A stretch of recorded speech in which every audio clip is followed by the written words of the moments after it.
5 to 7 minute speech.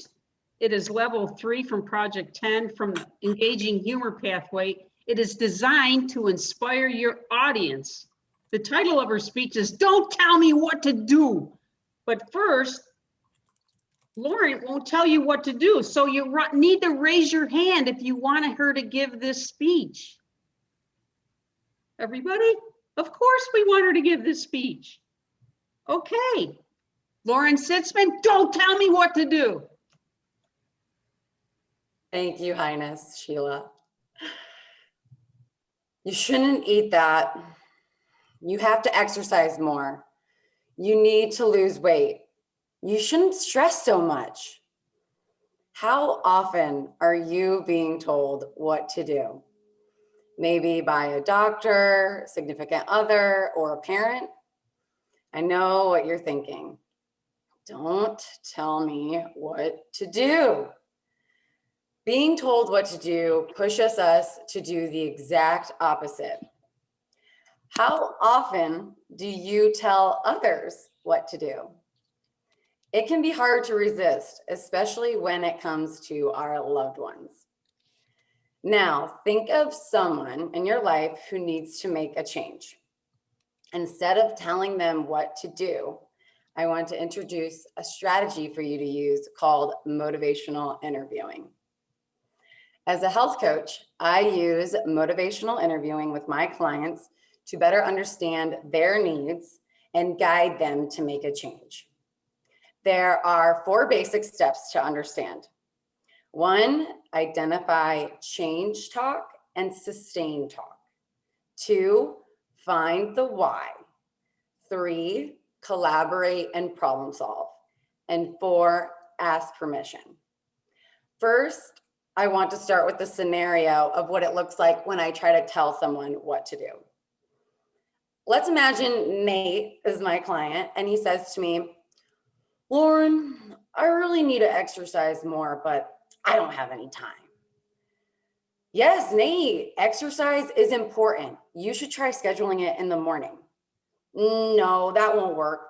I like to read my newspaper in the morning. Okay, do it in the afternoon. No, it gets too hot in the afternoon.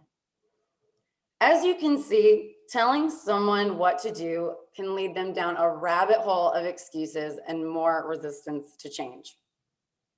Now let's go through a scenario using motivational interviewing steps. 1, identify change talk and sustain talk. Change talk is the desire or need to change. For example, when Nate said, "I really need to exercise more." Sustain talk is maintaining the status quo. For example, "I don't have any time." This is the perfect setup to use motivational interviewing because there is a change in mind. The goal is to motivate someone to continue talking about the change and overcome the barriers of sustain talk. Now, this leads to finding the why. You want to ask open-ended questions to get the person talking about reasons why they want to or need to make a change. What does the person value or find important? For example, okay, Nate, why do you feel the need to exercise more?